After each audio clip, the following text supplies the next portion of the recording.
Welcome to another episode of Anyone Have a Pencil. Today, my guest is Ricky Reeves. Ricky is a friend of mine, a social media influencer, and I call him the dad next door. He happens to be my neighbor. Your life is like kind of a wild ride, right? Yes. Your whole family is like a social media juggernaut. What's that? My wife definitely is. Well, your wife is, but like everyone in the family is part of it. There's a whole business behind it. Mm-hmm. There's organization. There's operations. There's like, all the things that people don't see. Everyone sees like the video and it's like, oh, that's so easy to do. Everyone should be a social media influencer, but they don't realize that there's like a whole operation behind that. Yeah. Right. Mm-hmm. So how'd you guys even get into that? Well, I would say we started a business about 11 years ago. It was a multi-level marketing business. Were you guys in like corporate America before that? No, I actually worked for a milk transporting company. When I moved up here in 2007, worked for a milk transporting company. You were moving milk. Yeah, that's basically what it was. Well, I worked on the yard. I tested milk before it went out to the bottling plants. Or like with a chemistry set, or just just basically like basically a chemistry set. Yeah. Oh, this one's good. So yeah, they pump it into the tanks. You filter it, see how dirty it is. If it's too dirty, you reject it, send it to a cheese plant. So when you're eating cheese, you're eating really bad milk, basically. So it was a very nasty job, and I don't drink milk anymore. So, but you don't drink milk at all? No. That makes sense. No, it's gross. I think if I worked in a milk plant or like a poultry factory or something, I'd be like, I'm out. Nope. I've seen milk at its worst. I will not drink it. Yeah. No. But they shut our yard down here, and then I had to work in New Mexico for a year and a half, and I worked 7 days a week. Never got to see my kids. Took a job here at AT&T. And then Megan got into a business called Advocare, which some of y'all probably know, but she got in it just to really make some extra money, not looking. It wasn't a business yet. It was like it wasn't a business. It was just more of a hobby. Like she just wanted to sell a few products, make some money to get my daughter in cheer. She was like 3 or 4 at the time. But that transformed into a big business. And then she got into blogging about 6 years ago. And it really didn't turn much into what it is now. Because just like you said, it's hard to get into social media influencing. Mm-hmm. Everybody thinks they're an influencer, but it's hard to do it at a high level. And Megan has grown it naturally for the past 6 years. She's a freak of nature. She's awesome. And people naturally are pulled to her because of what she does. So like her clothes, I'm not into fashion, as you can see. I'm not dressed up too fancy here. But you look good to me, dude. Thank you. I like your style. I wore my red shoes for you today. There you go. But yeah, she got into that about 6 years ago, took off, and she's been doing it steadily ever since. Now, I came in on the back end of that and just tried to do my best at being there for videos, which I do some stupid videos with her. It's fun, man. I have fun with it. Now my kids are involved with it. My daughter just created a TikTok for me and her. And it's just fun being in that world because everything is involved. Like everything has evolved with social media to where you can run a business using social media. Yeah. And that's what we have done over the past few years now. So it's been great. The ultimate goal, not to make money. I mean, it is to make money, but it's the time freedom that you get with that. Because I quit my job in 2013 to stay at home to work with Megan. So we've been work from home parents for 11 years now. That's awesome. And you had kind of like, my story is a little bit different than that, but I think everyone kind of has a moment. Every entrepreneur I've ever met kind of has this moment where they're like, they've been exposed to the corporate lifestyle and they're just kind of like, this is miserable. Yeah. I don't want to do this. And whether they're in the wrong industry or whatever it is, they take a chance on themselves. So how did you, I mean, so you start like a business, Advocare, is that what it's called? Advocare. Okay. So Megan's doing that part-time at first, right? Yep. How does that grow into something that leads into blogging? Because like 6 years ago, I mean, Instagram's been around for a while, right? It's popular, right? So when do you guys decide like, hey, let's take the business that we have that's successful and try to, you know, apply it to another medium?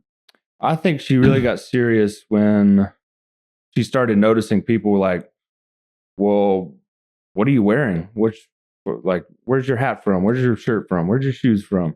And then she was like, oh, okay, well, if I could do this and make some part-time money, I can help out the family and do it that way. And then Advocare shut their little multi-level business part of it down in 2019. So our world fell apart in 2019. All the income from that business was shut out overnight. So we then evolved to another business, a social retail business, which went hand in hand of what she was already doing with her blogging, right? So you use social media to get the word out and people see it. And basically you're just selling a product online. That's what she does. She sells a product on Instagram or TikTok or whatever the case may be. It's a lot of like fashion, makeup, healthcare. Yep. Like, isn't there a lot of, I know that there's a lot of like content about like skincare regimen, like health and beauty, that kind of thing. Yeah. So she does a lot of get ready with me, like where she put on makeup, shows what brand it is, where you can get it. Then the audience really just goes and buys it, you know, from there. But like I said, the social retail business that we got in has an affiliate side that you can just sell product on. And that's what she was good at. So that's what we naturally got pulled to. And you could sell products on there, make a lot of money doing it. And it goes hand in hand with what we already do online. So how did that like dynamic shift in your family? I mean, you go from, you're working out of state, you come home, you eventually quit your job. You've got, how many kids do you have at that point? We had 2 kids at that time. Okay. Which, like I said, I was working 90-hour weeks.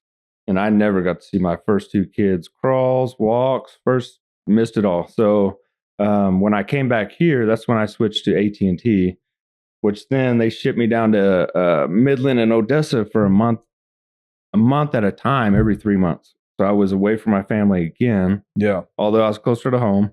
Still brutal. Yeah. And that's when we made enough money with the first business that we got into to bring me home. And then we decided to have more kids. Of course, now we have 4. Yeah. And that just led into what else could we do with the businesses that we had. And so we just started naturally sharing products, sharing what we do online. And that's what we still do today. And it still works beautifully. Was there like a pain point, like a transition point, like when you're home, you're growing a business, then you're online all the time? Because like there's I guess like a bad connotation with like influencers. Yeah. And I've known a lot of them, you know, growing up in Vegas and then Chicago and then living in Los Angeles for a couple of years. Like I've known a lot of very big, famous Instagram influencers, and they couldn't be more like miserable to be around. Like a lot of them, like they're almost like a walking version of their social media account, and you never really get any depth or like realness from who they are. Like everything's very calculated, everything's very, so kind of crazy. So when we were moving in, so, you know, like I was saying, Ricky literally is my next door neighbor, Ricky and Megan and their kids, and they're amazing. When we were moving in, Tracy came home one day. When we were moving in, Tracy came home one day and she's like, oh yeah, like the Reeves are, you know, social media influencers. I was like, oh God. I'm like, I want to sell the house. I want to get me out of here. Yeah. But you guys could not be more like well-adjusted. You guys are amazing parents. I'm so impressed with like how you guys operate your life, and, you know, you run these this crazy business that seems like it's 24/7 all the time. Mhm. You're good people, you're real, you're vulnerable, you're honest.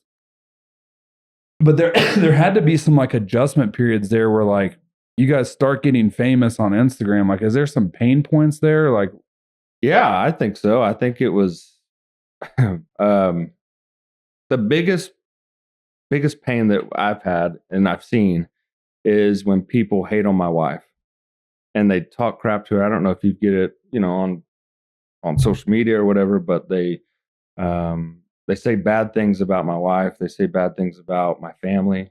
I've had people attack my daughter before.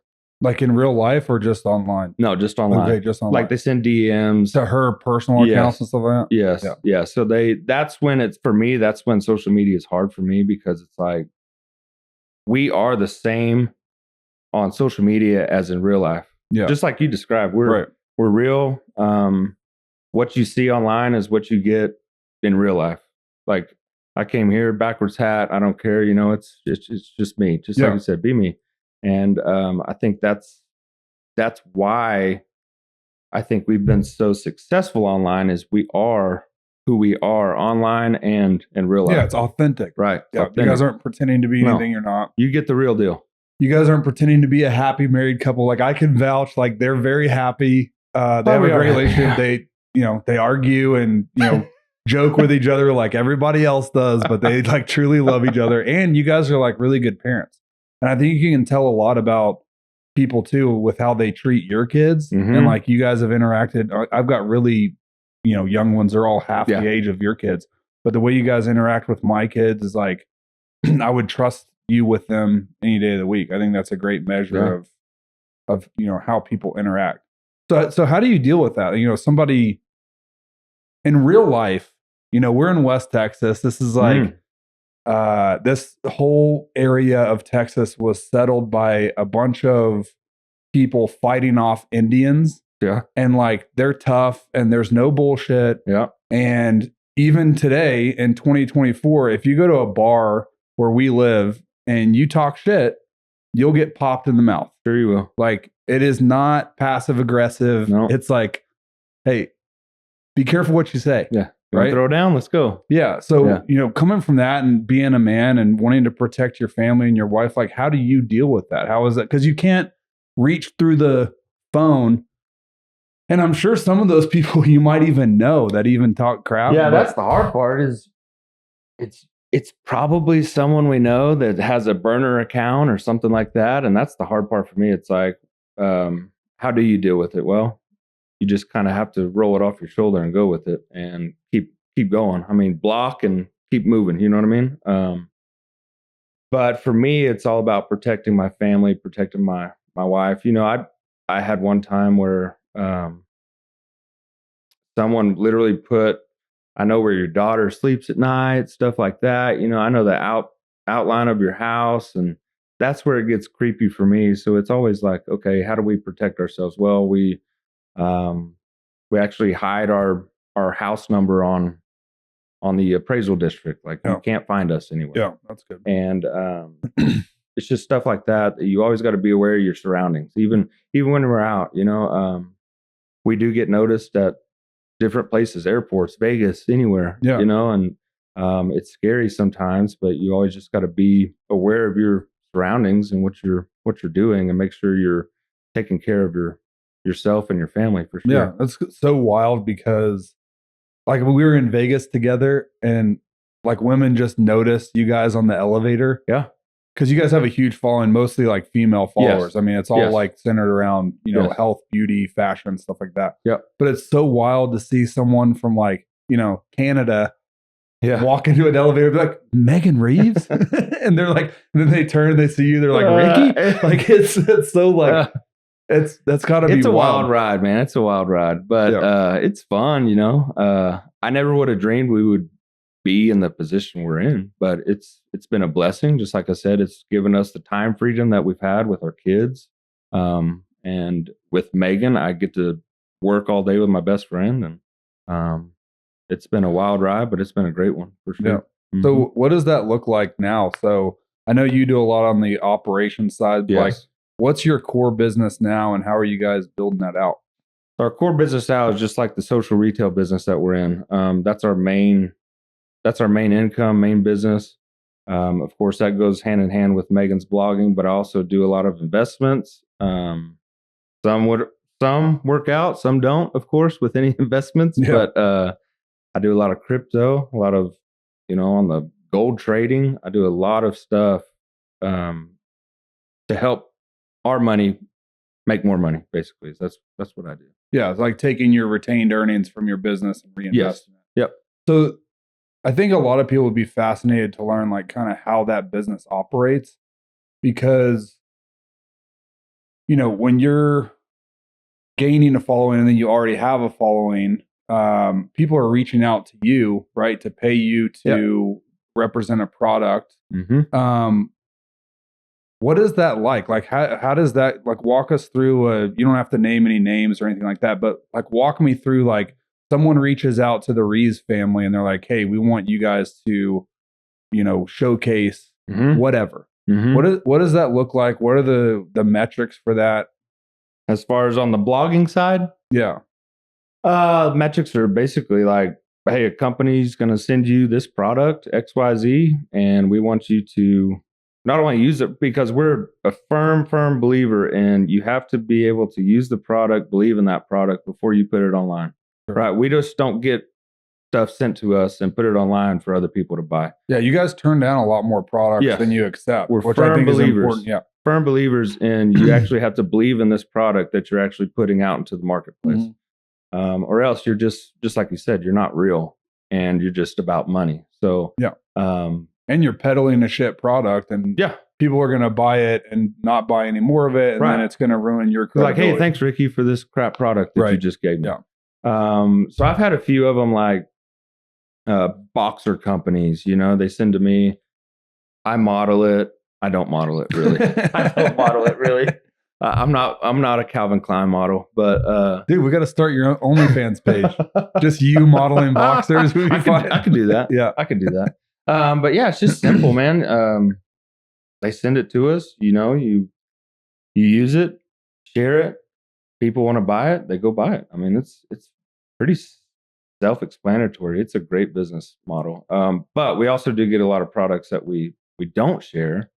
Like I had 5-6 vacuum cleaners at one time.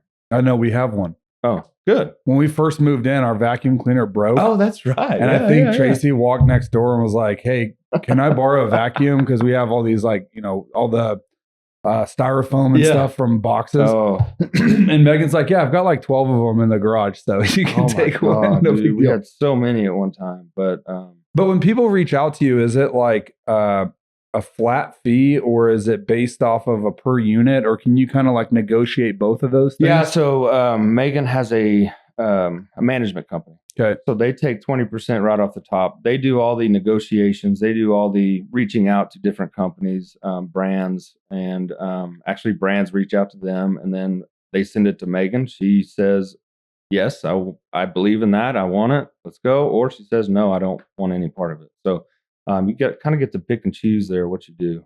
And it's been a great business. Yeah. It's fun. So what's the best way to structure that, do you think? I mean, is it like, if you really believe in a product, it would make the most sense, right, to take a per volume or per unit basis, right? If you really believe, and you're like, hey, I think, so do you have some leeway in that negotiation?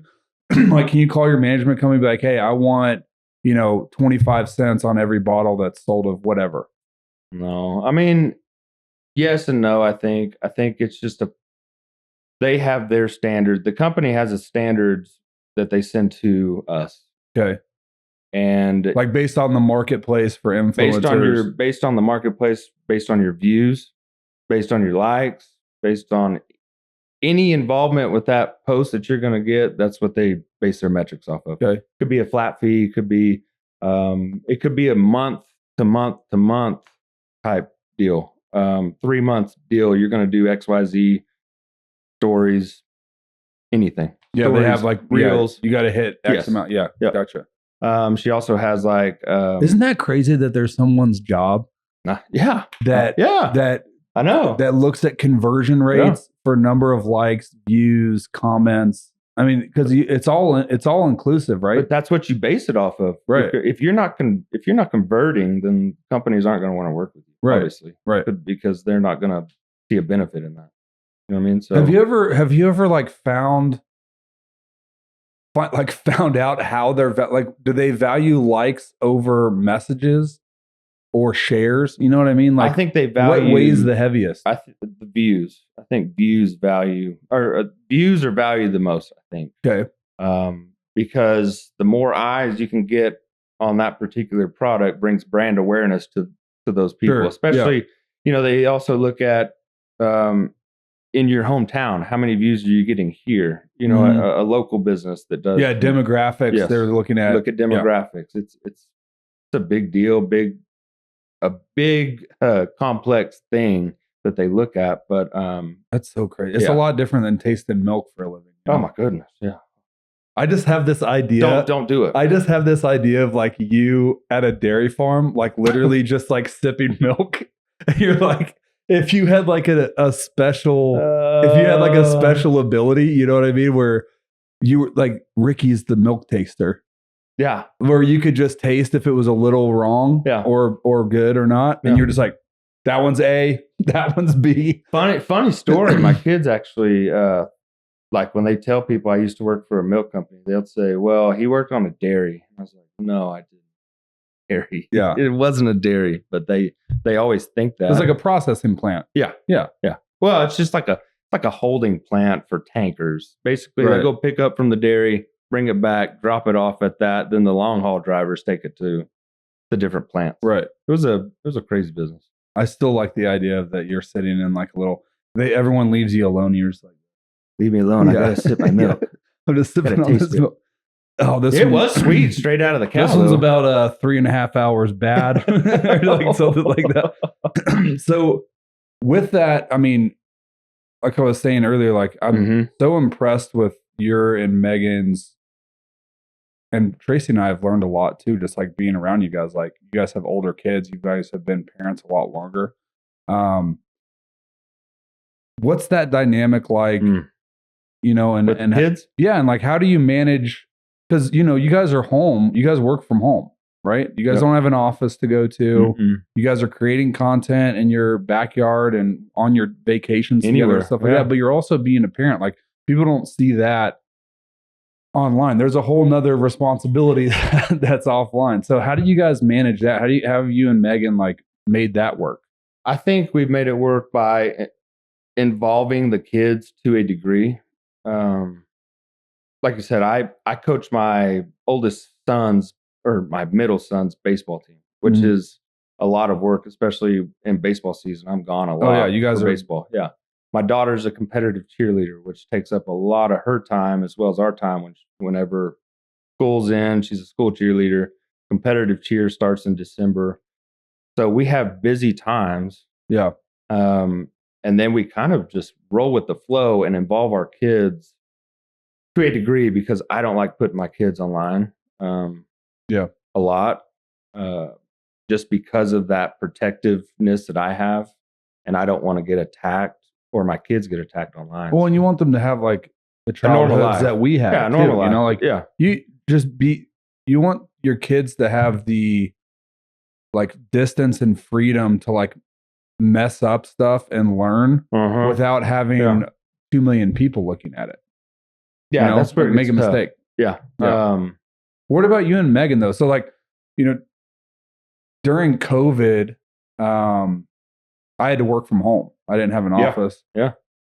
And we had 2 newborns running around the house. And I was like going stir crazy. I was like, I have to get out of here. But you have that like 24/7 and your kids don't nap the whole day like my kids were even at that time. Yeah.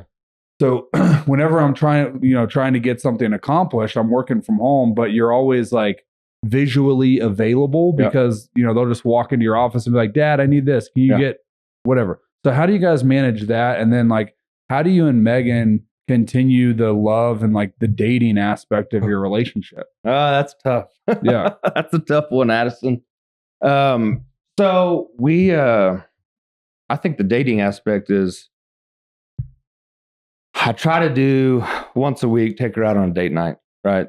To keep that flame alive. Although it doesn't always work, just because of the 4 kids. You know, it's tough to get away sometimes, especially during different seasons. I think it's seasonal for us. In different seasons, we're going to be more available for our kids, for everybody, really. But I think in our busy seasons, that's when we just go and kind of wing it. I know that's not the best thing. Well, it's chaos, right? It's Right. like, It is chaos, but I think that's the only thing that I can do is just wing most of it. And if we squeeze in a date night here and there, that's great. If we don't, I'm going to be with her at the baseball field. I'm going to be with her at a hotel room in Dallas or wherever we are. Or we can take a quick trip to Vegas. Yeah. Friday night, come back Sunday, you know. But I think it's seasonal. So in different seasons, we're going to be busy. And our off seasons, we're going to spend more time with kids, with each other to help keep our, you know, marriage great and our family dynamics together. Yeah. So you and Megan. Yep. Yeah. Like parenting's chaos, man. And like I had to learn that in my marriage because when Tracy and I first met, first of all, it was COVID. Okay. And I had invested in and built out some restaurants and bars. They all got shut down. Oh, and like COVID? overnight during COVID. I couldn't operate. I legally couldn't operate the business. Yeah.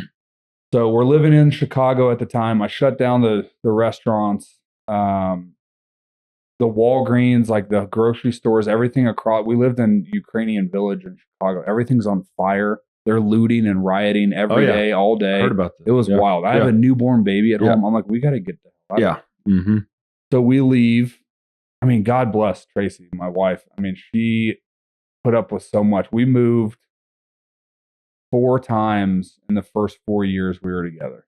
Oof. Like, so she had no ability to like set up a nest and a home and no nesting. We have a baby coming into the world and like, it was just kind of wild. So I get hyper focused. Like one thing about me is like, I'm an obsessive person. Yep. So when I get focused on something, it's like, there's nothing like teeter-tottering me off that, you know? So I'm just like straightforward. All of a sudden the federal government like lowers interest rates to like free money basically. Yeah. Right. And my business just takes off. Like we went from building or selling like and partnering with people of like 150 to 200 properties a year to doing like 500 to 600 properties like overnight. Oh my gosh. Like we had so many investors that we couldn't fill the demand fast enough. We were putting people on wait lists and stuff like that. But at home, I'm stressed out. Yeah. I'm working 14, 15-hour days. I'm not paying attention to my relationship. And, you know, Tracy just set me down one day and she's like, she supports me 100%. Yeah. She's like, I love you. I love who you are. I knew that when I married you that like, this is who you were. Right. But you're out of balance. Let's pull it back in here. I haven't been on a date with you in like 3 months. Oh yeah, dude, I've been there. Yeah. You know? Yeah. And so that was a real gut check, you know, early on. And then I'm not spending time with my kids. Like I'm seeing my kids in the morning. I make them breakfast and hang out with them. But then like the rest of the day, I'm like, locked in. Yeah. Right.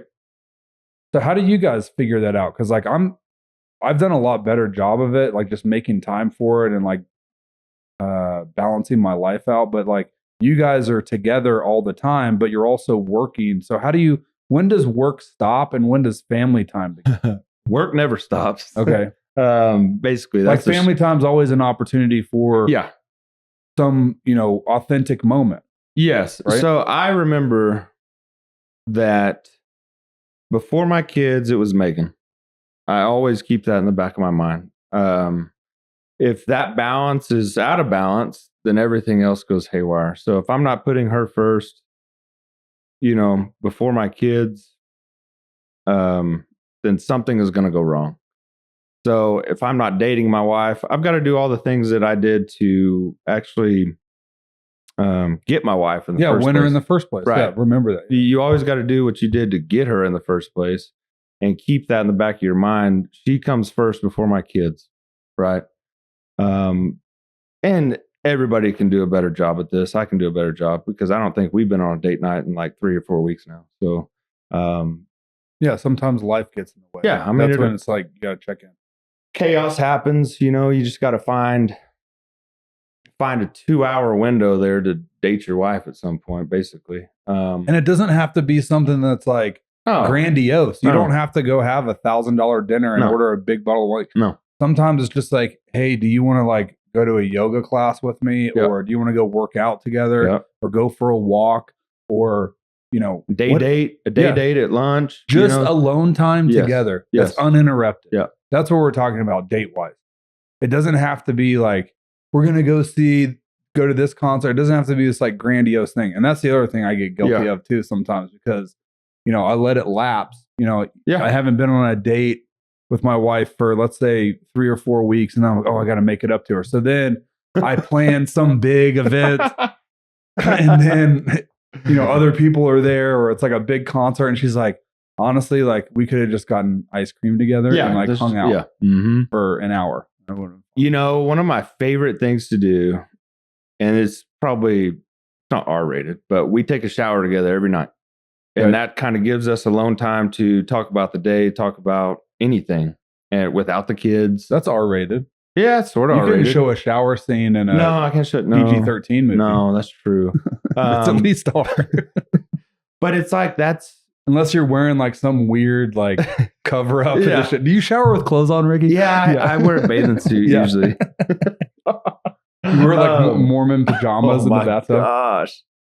No, but it just gives you time, that alone time that you may not get because we have 4 kids running around all the freaking time. Yeah, that's great. It's like, okay, this is a non-negotiable.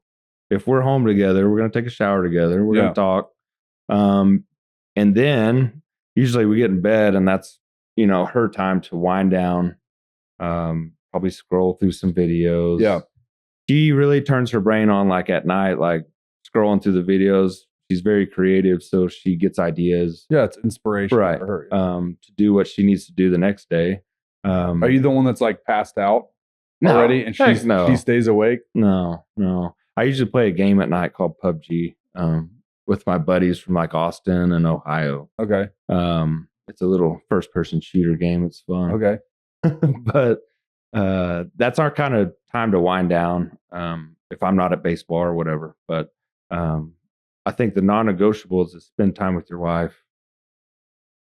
Make it you and her. Yep. Intimate time away from kids, even if that means going for ice cream or going on the back porch and talking for an hour, whatever. That should be a non-negotiable.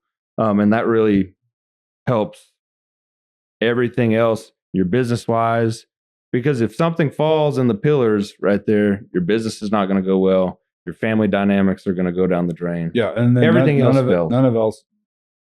None of the other things matter. No, and that's one thing that's. I mean, I'm not a marriage counselor. I'm not. I've only been married for, I don't know, five years or something that's like pretty that. Good. Yeah.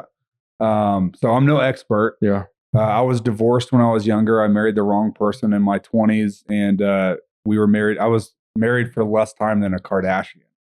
Oh gosh. It was like, I don't know, maybe 3 to 4 months. And then we got it annulled, but it was just like, yeah. It was the wrong person, the wrong time. She's a beautiful person. And, I still think she's great. We just wrong people, right? Wrong people, wrong time. Yeah. Then I didn't get into a serious relationship for an extremely long amount of time after that. So from like 25 to like, 33, I was just having fun. Right. Of course. Yeah. And then met my wife and I fell in love immediately. It was the right person, right time and all that. But so I prefaced that with like, am in no position to give anybody any advice on like the best thing to do. But what I can tell you from my own experience and from talking with like close friends and people that have had some struggles in their marriage, it all comes down to like valuable quality time together. Absolutely. And so, for someone like you guys that are, you're working together, everything's online. Yep. So you're watching a lot of media videos from, YouTube, Instagram, TikTok, like whatever it is. Mm-hmm. There's people that aren't even in that business that will just sit there and scroll for, 3 hours at night and not pay attention to the person laying next to them in their bed. Yeah. Or they're not having sex, or they're not going on dates, or it's like life can get in the way so easily. Yes. That if you let it take control of you, it's like a recipe to be ruined. It will ruin you. That's why I'm guilty of that too. That's why I'm saying that. I'm like, from personal experience, I've had to check myself, and my wife has had to check me and be like, hey, like, I need you home. I think that's where social media gets a bad rap, because you can literally scroll all day on social media. Yep. And you can't ignore the most important person in your life that's sitting right next to you. Yeah. And then if that does happen, then it's a recipe for disaster for the rest of your family. Yeah. So you really got to, I've had to do that with Megan a few times. It's like, hey, Meg, like, do you really have to scroll for 3 hours over there? Or right. Like, you want to talk? You want to hang out? And it's just, that's where it's like you have to separate the social media aspect of her business and really just say, hey, let's put the phones down. And plus, you don't want to, it's hard to tell your kids, like, hey, you don't need to be on Instagram for, right. You got to be that, like, I don't want my kids seeing that with me on my phone, ignoring my kids the whole time, So, whenever how do you feel about that? Because there was that big documentary that came out on Netflix about like how addictive social media is. Yeah.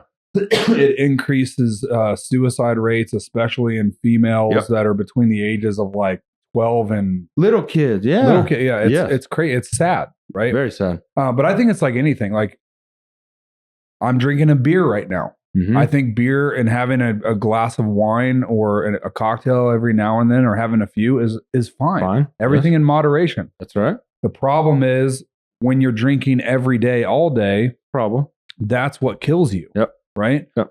It's not having one beer every night. Yes. Right? Yep. So it's the same thing with social media, I think. It's like, they blew it out of proportion. They're trying to sell a documentary, right? Of course. But if you're on there all day, every day, and even you've had some problems with people, commenting, it affects your life. Yes. Right? Negatively sometimes. Yep.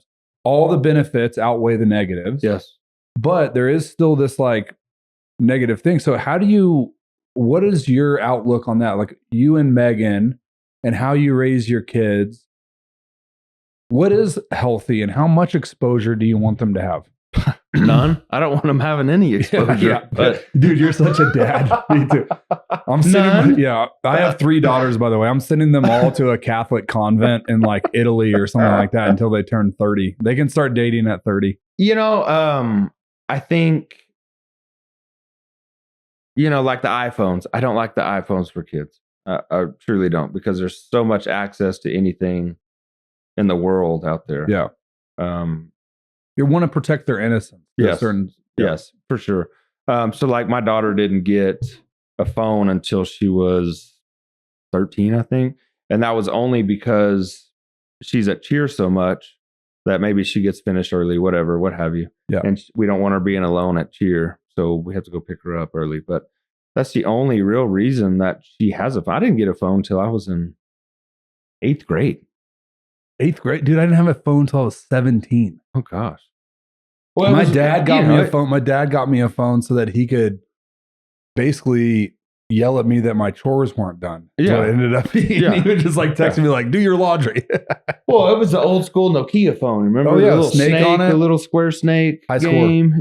Oh, I love that game. But I mean, it's just different. You didn't have all the access you have right now. You can't get on Instagram, TikTok, all the crap, Well, and part of your kid's life, I mean, Presley, your daughter's what, 15? She's 15. 15, about to be 16 Yeah. this year. Yeah. So I'm having to let go of those reins a little bit. But also for her to evolve socially with her friends, you know, she gets together with all of her friends, Yeah. and it's like they're all talking about So-and-so has memes or, you know, did you see this? Right. Blah, blah. And so there's a certain aspect of that. Like, you don't want her to be like a social pariah because she's like, you know, an Amish kid that hasn't seen a light bulb. That's right? true. Yeah. Yeah. There is some of that, right? There's some of it. Do Yes. you guys have any practices for that? Is it like, do you guys eat dinner together, phones down? Like, is there any practice you guys found? I wish we did. Yeah. Yes, that's a great idea. Actually, we should. We have a dining table, and we've ate on the dining table, I think, 6 times.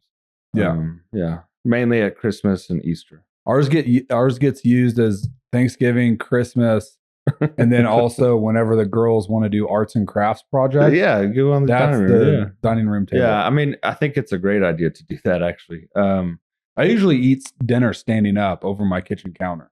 I usually I'm not.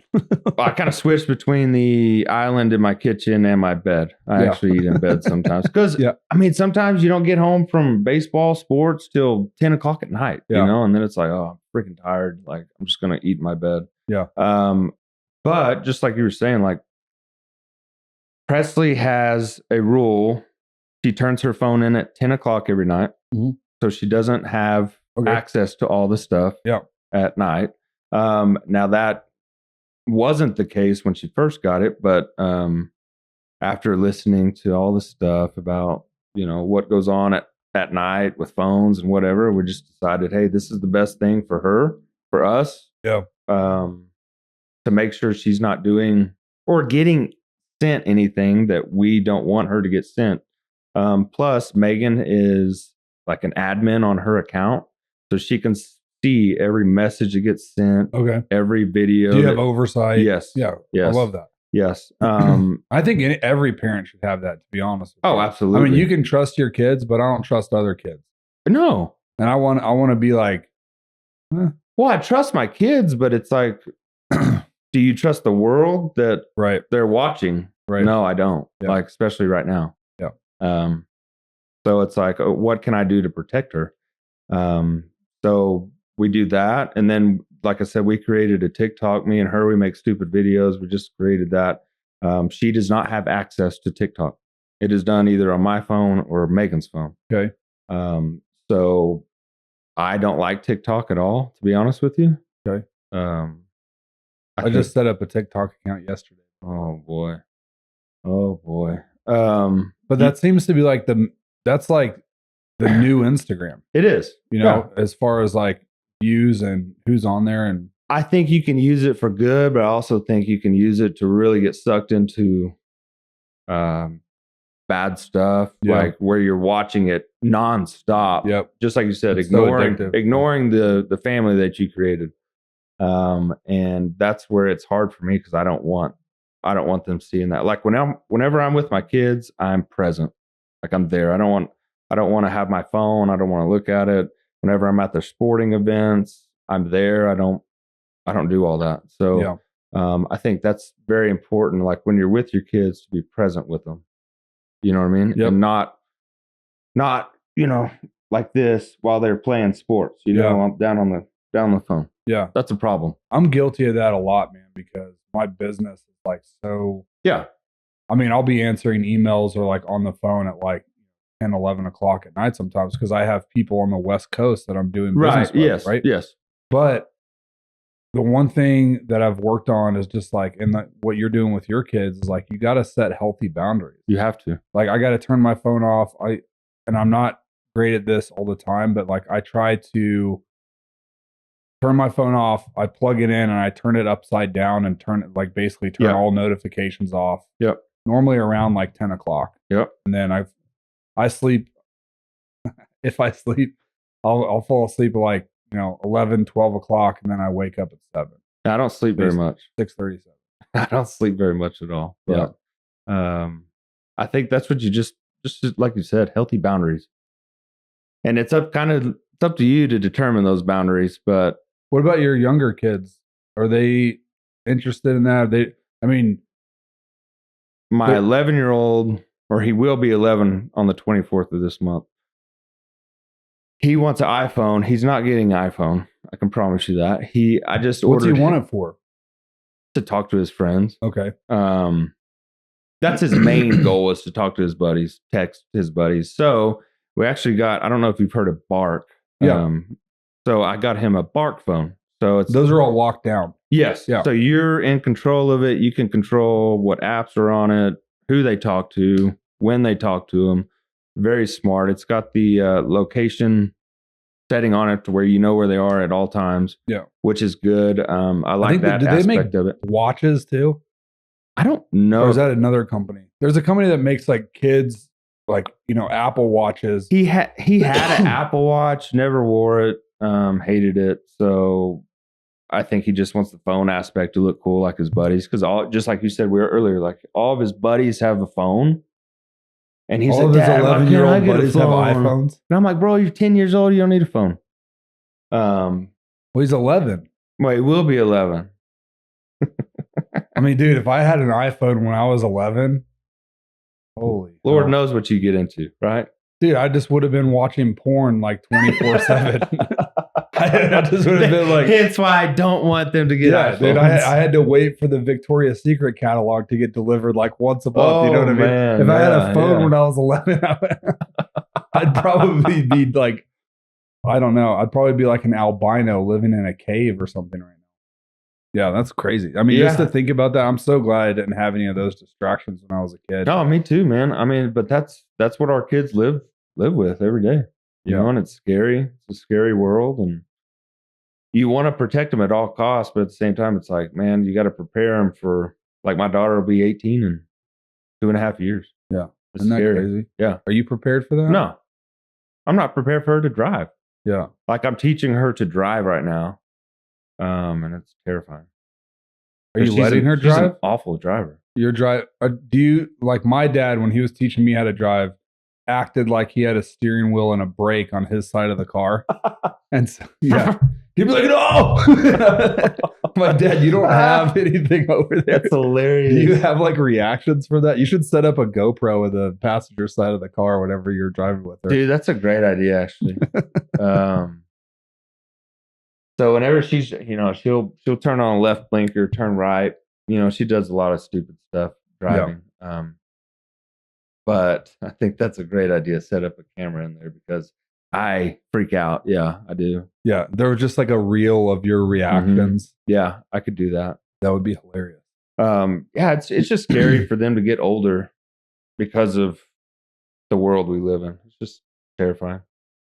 Are you optimistic or pessimistic about the future for kids? I think I'm optimistic and a realist at the same time. Yeah. I think I have a good idea of what they want to accomplish. Like my daughter wants to cheer at LSU, which is, my dream growing up was play baseball at LSU. So naturally she wants to go there, be a cheerleader. I'm very optimistic with the hard work that she can do or is capable of doing, that she can get there. And I think that's our job, is just to come alongside of her and help her get there, alongside of her. So I'm very optimistic about with the way, they go to a private school. They're taught the good foundation. So then we partner with the school of like, how do we raise our kids in this world in a, very like godly Christian way. Yeah. So we try to mind that. And sometimes I'm not the best at that either, but Christians aren't perfect. We sin still. That's what keeps me going, knowing that I'm a sinner, you're a sinner, he's a sinner, everybody's a sinner. Me? And, yeah, you? I'm not, dude. You? Yeah. But I think, with that foundation built up, I think I'm more I think positive, like a positive outlook, them going out into the world when they do turn 18 or whenever they decide to leave. I still am not going to like it. I'm still going to be terrified, but it's like, hey, baby bird, leave the nest, go your way. Hopefully we did a good enough job raising them. That's what it is, right? It's I mean, Right. you guys are good parents. Your kids are amazing. Yes. They're all like so talented and special, like in their own ways. Very unique. Yeah. And you know, I'm gonna definitely struggle with that when my girls get older too. But like all you can do is like try to raise them the best you can and Absolutely. prepare them for the world. And then the world's also gonna be their teacher, Oh yeah. right? Yeah. And so you don't want to shelter them from those lessons because they end up, I mean, you see how those kids end up, right? The ones that have been sheltered their whole life or have everything given to them. They and go crazy. yeah, you Yeah. gotta they gotta learn some hardship, perseverance. Like, what's it like to really work for something that I want? What's it like to have my heart broken? What's it like to fail and not have anybody? And you can't be the person that bails them out. I won't be there. No. Yeah. No. I mean, you'll want to be there, I want right? to be there. I can talk you through it, but yeah, I want to be there. It's the world you live in. Yeah. Yeah, it's tough. That's tough, especially with girls, man. Yeah. Like my daughter is my firstborn. Tough for me. I have 3 of them. Tougher spot. Yeah. I mean, I think, you know, Cody is my 20-year-old producer. He's the man behind the camera. He's also an intern for my mortgage company. Yeah. And, you know, I think every generation is like, these kids coming up these days, you know, you have the like, but I see a kid like Cody, you know, he's 20 years old. He's working hard. He was raised the right way. And he's like not entitled to anything. Yeah. Right. So when you see all these kids these days are entitled, blah, blah, it's like, no, they're not, man. I mean, some of them are. Some of them are. And some of them are lazy. And some of them, like we were talking about, maybe been too sheltered or whatever.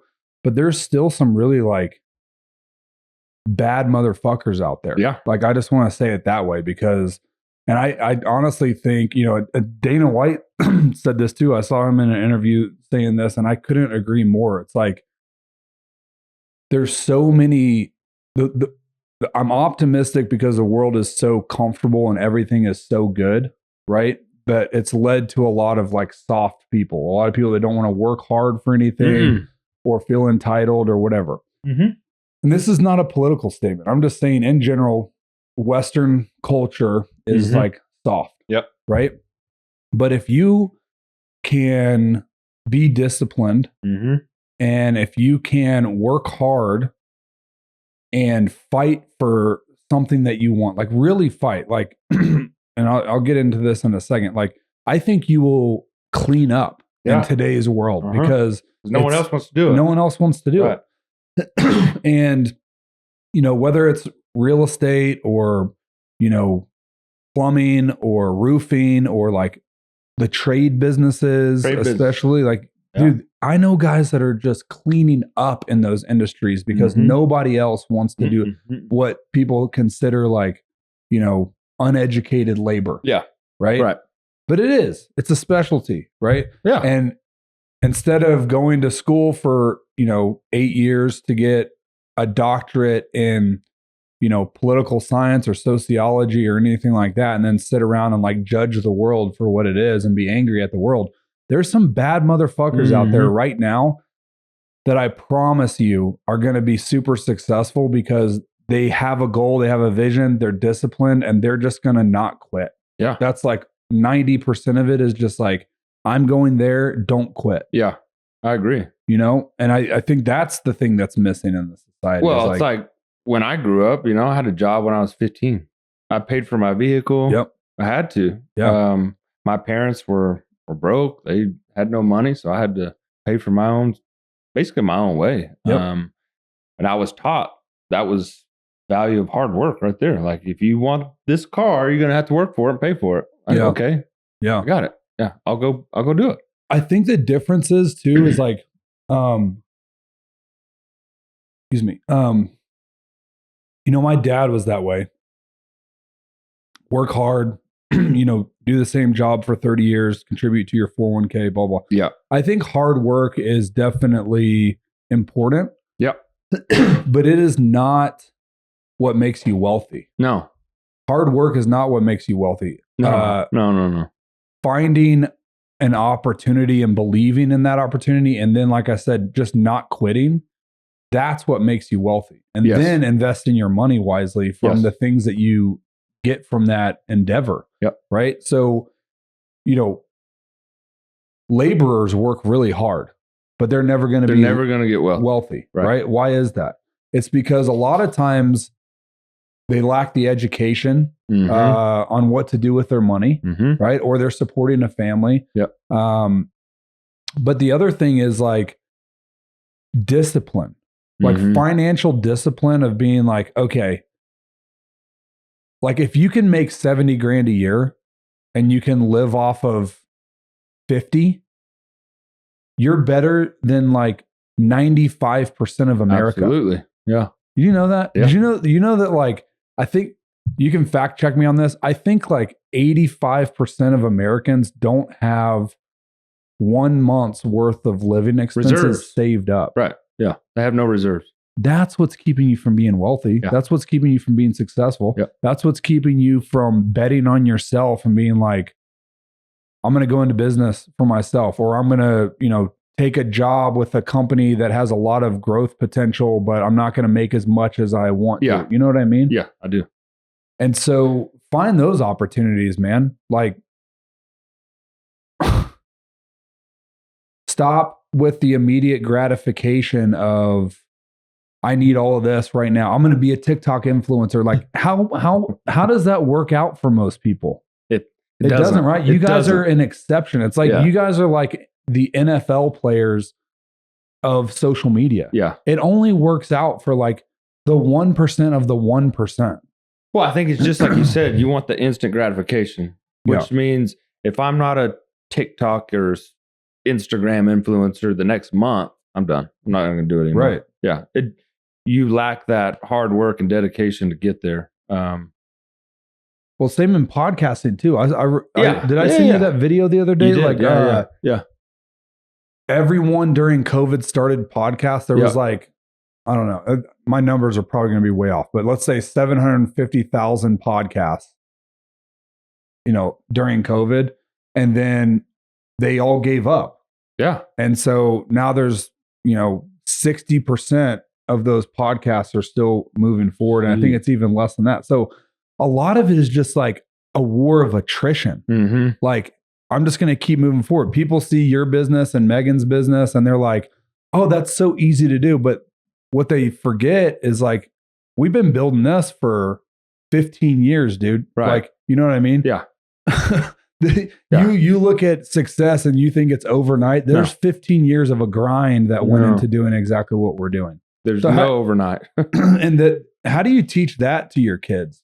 How do you, like, for me, it's a struggle because I grew up not very poor, but I grew up poor. And I grew up like, I worked from the time I was 11 years old cleaning bathrooms in a pizza and sub sandwich place under the table. I got paid in cash. Yeah. But so I could help my mom pay rent, and I could also buy like lacrosse equipment because I wanted to play lacrosse and play basketball and buy new basketball shoes and things like that.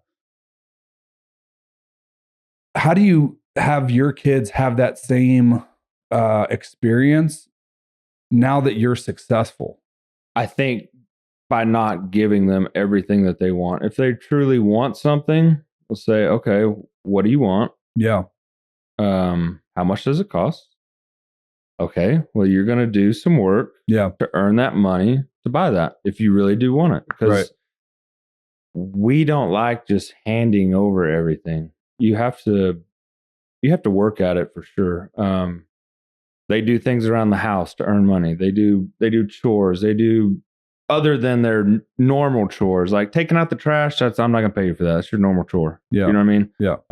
If you really want to do some work, go clean up the shop. Go like Blaine, for instance. He likes to organize. So he'll organize our pantry. He'll organize our drink refrigerator. Like, he's very good at it. Okay. So it's the value of like, hey, if you really want these things, you're going to have to do this in order to get them. Yeah. I'm not going to just give it to you. Yep. So it's starting that early because he's 14. Yeah. So, and just like I told you earlier, I started working when I was 15, like Yep. full-time job. Yeah. My first job was Six Flags. Yeah. Like I literally worked at Six Flags pushing buttons for roller coasters. And if you rode those roller coasters, I'm sorry, because I probably didn't check your seatbelt properly or something. Forgive me for that. Yeah, sorry about that. Dude, so you're like a carny before. Yeah, I was like carny. Yeah, I mean, I kind of think, I don't know if this is a perfect analogy, but when my daughters were born, I struggle with that too. Like I want them to, I want them to see their dad work really hard. I think you set an example as your parents. My wife works really hard. My wife has a master's degree. She's a very intelligent person, and she put her career on the back burner so that we could raise a family together, which is like kudos to her. And it's also very hard, like what she does. Selfless. Yeah, it's very selfless. Yeah. But I wanted them to like, okay, so what else can I do? And in my head, I'm like, the same principles apply. So this is the analogy that I would use. Is like, I can afford to buy my kid a pony. Right. A horse. Yes. That they want to ride and be good at that. Mm-hmm. Right? Yeah. Okay. That's something most people can't afford. Right. Right? Mm-hmm. But instead of giving it to you, okay, what goes along with that horse? Well, it's got to be boarded. You got to feed it. You got to feed it. You got to clean up its shit. Yeah. Right? You got to take care of it. You got to groom it. You got to ride it. Yep. So you're going to be responsible for those. Do all that. You're going to earn the money to pay for the boarding fee. Yep. You're going to go shovel poop on the weekends, and you're going to, or whatever. Yeah. Right? That's how you earn that, and then it's ongoing, and then we'll see how much you really want the horse. Yep. Because that goes on forever. As long as that horse is alive and we own that horse, you're in charge of that thing. I think that's the discipline and like understanding the long haul of the, I want this. It's easy to be like, hey, I want a car or shoes or an iPhone or whatever like that. But there's no ongoing anything after that. So like, Canon wants an iPhone one day. Okay, great. I'll buy you the iPhone, but you're going to figure out how to earn to pay the bill every month. Yeah. Something like that. Yeah. I don't like iPhones. Told you. But like just using that as an example. Okay, for an example, I'll use Cannonball. He's had like 2 or 3 Nintendos. And his last one, he dropped in the toilet. Okay. Why? Was he trying to play while he was... Yes, of course. He's trying to pee, play Nintendo, dropped in the toilet, ruined. I have not bought him another Nintendo. Just because I want him to be responsible and to know like, hey, if this happens in real life, you ruin something, you're going to have to pay for it and get it back. So I'm not just going to give it to you. Yeah. Because this is definitely the third one that you've ruined. But I think just that part is like, oh, he really wants one. So now he's got to figure out how to earn that and get it back. Basically. What's he doing? Does he have any ideas? Is he getting creative? No, he has no ideas. Okay. No, he just thinks I'm going to give it to him and I'm not. Right.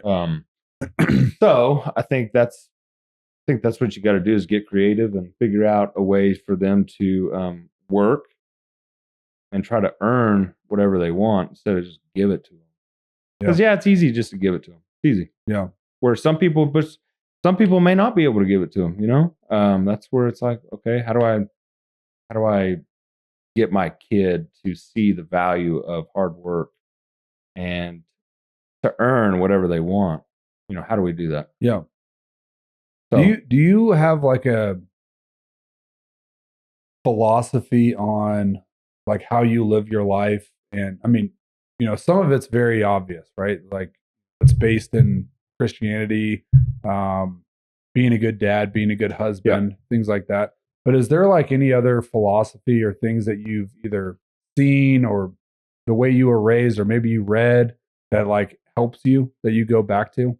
I always go back to, usually I go back to how other people see my kids is basically a reflection on us. Mm-hmm. How, just like you, like if you were to talk to my kids, and my kids are talking crap to you, they're not respectable.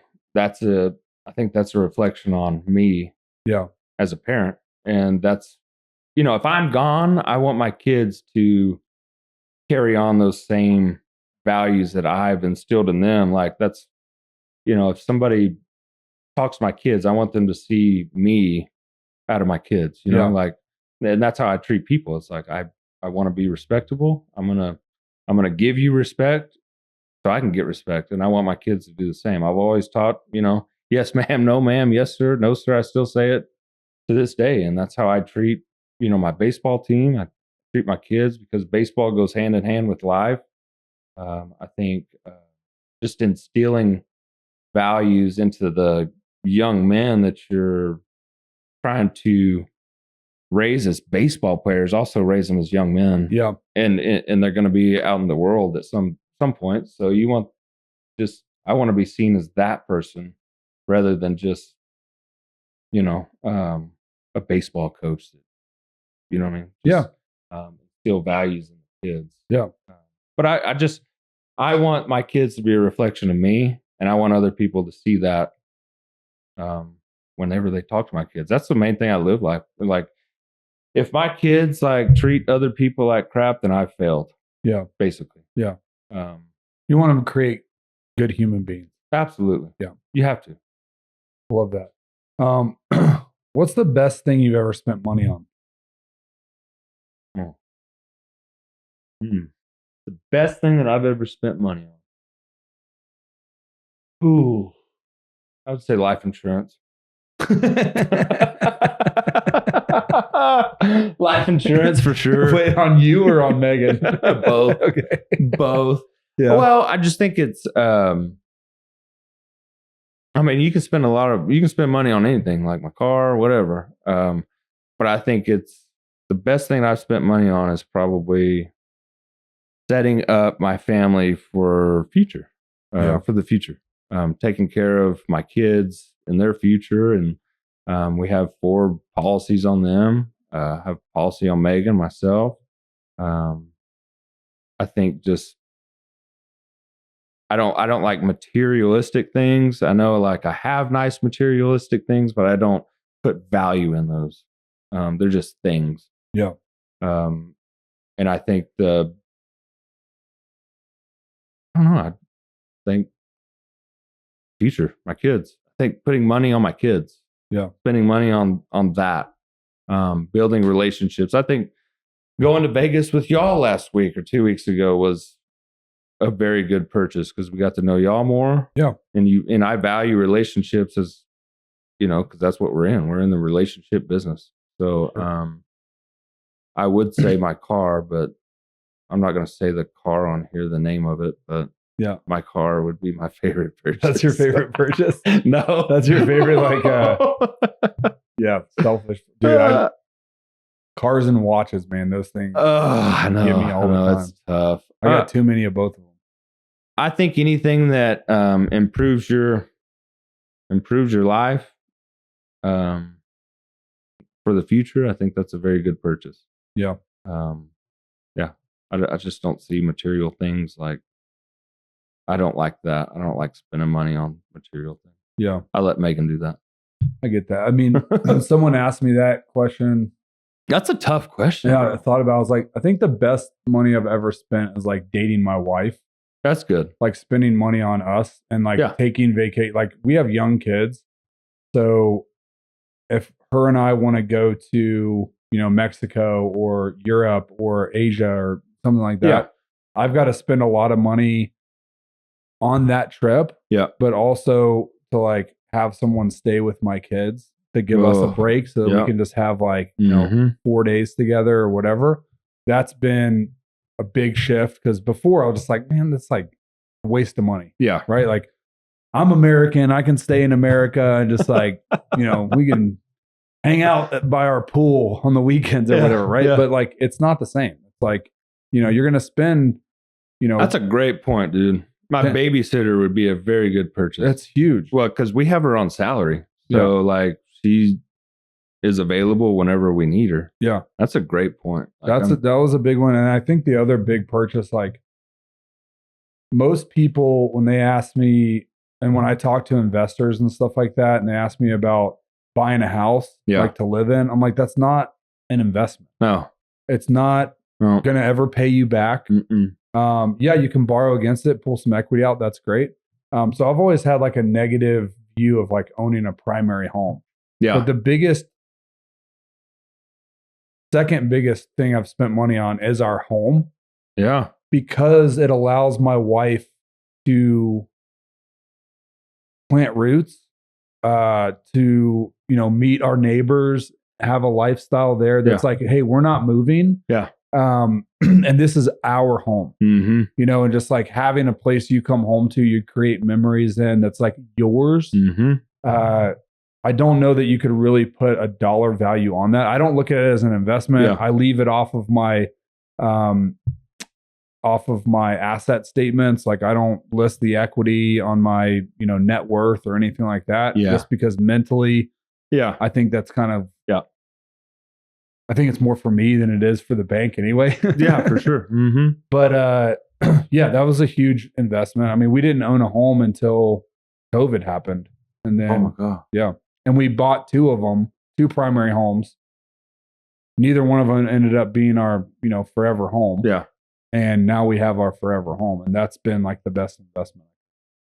See, I think relationships are like the best investments we've made. Yeah. Just like the house we're in now, like we actually have plans to build another one off of the street we're on, but it's like our street is awesome. Like you're my next door neighbor. Yeah. Love that. I got another good friend down the street. Kids have friends there. Shout out to Lucas. Shout out to Lucas. Yeah. But I think my kids love being there. They have a bunch of friends right there. And I think it's just the relationships you build. And of course, it costs money to buy that house. I could say the house was the greatest purchase ever, but it's not. I think it's just debt to me, but that's me.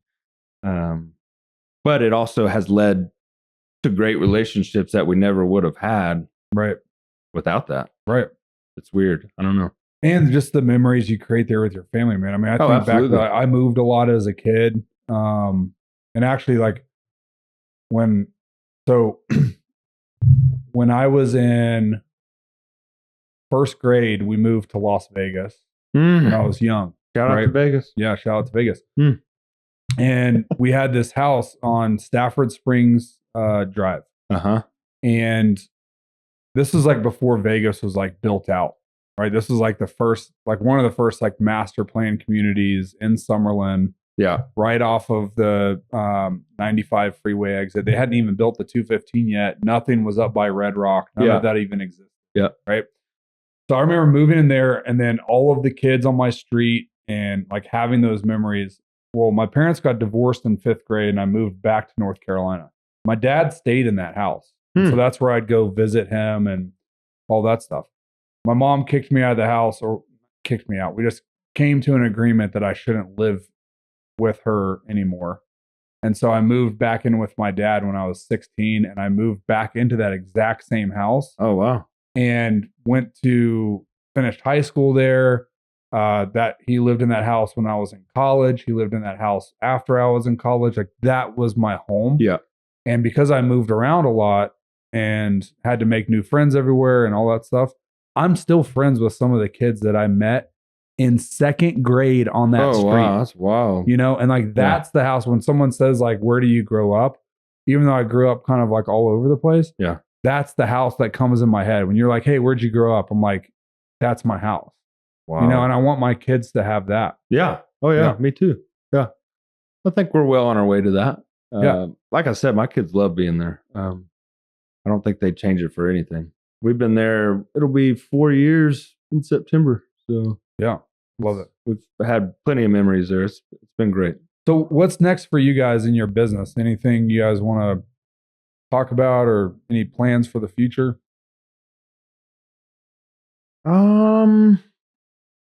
I think, I know we have a few business plans coming.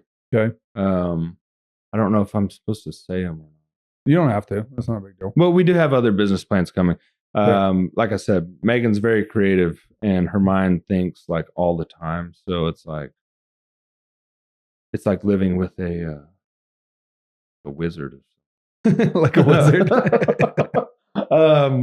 Like her brain's always thinking, my brain's always thinking, but I come up with these crazy ideas. Most of them don't come into fruition because they're so crazy. Like I wanted to build turf baseball fields here, but that takes a lot of money. Yeah. Ton of money. Because City of Lubbock won't pay to build fields. Sorry, City of Lubbock, but I'm calling you out. But they won't pay to build the fields. Okay. So you got to have a private person to do it. You have to be on private land, all of that. Yeah. And as you know, land is expensive here. Yeah.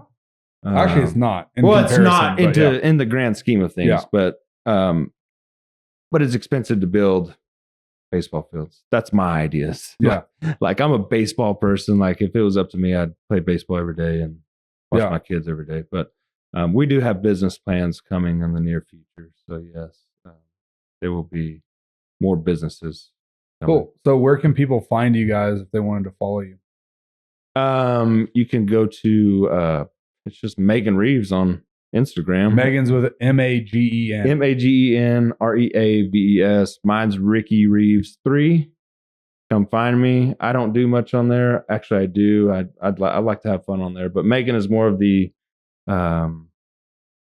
If you want to shop, go to Megan's. I'll tell you that much. I love that. I think might be a little too early to announce this, but I think Ricky and I might be starting our own podcast too. Yes. We're floating around some different name ideas. The one that's at the top of the list right now is Dad's Next Door. It's going to be talking about, health, lifestyle, being dads, being silly, a little bit less focused on business and finance and things like that. So to just have fun. Yeah, just have fun. We'll have some characters on. And I mean, the list just keeps growing. Hey man, I think that's going to be fun. Yeah. I actually am looking forward to that. Yeah, likewise. Because I just like sitting here talking. And of course, dads, out there, they're struggling. What can you do to be a better dad? I think we'll have great ideas. Yeah. And just how to be a better human. Yeah. I think it'd be fun. Well, and we're struggling. We're dads. I always struggle. I struggle every day. We struggle with stuff all the time. We're just trying to figure out our own issues, and if we could provide any insights, that'll be a benefit to everybody else. The biggest struggle I have is coming home and not getting in trouble after golfing with you. Yeah. That's the biggest struggle I have right now. Yeah, well, golf is a new... you've re-entered into being a golfer, right? Took a break. Yeah. Took a break. But that's always a new element. That's always fun for any relationship. It's like, I'm going to be gone. Dynamics of that. I'm going to be gone for 4 to 5 hours and I'll see you. Well, there was this one time where we were gone for 8 hours the other day. Yeah. Yeah. That was. Well, we golfed for 3 hours. And then the rest of it was some shenanigans. But, I appreciate you coming on. Absolutely. Man. Yeah, Thanks for having me. It was fun, man. We'll have to do it again. We'll set it up. For sure. Cool. Thanks.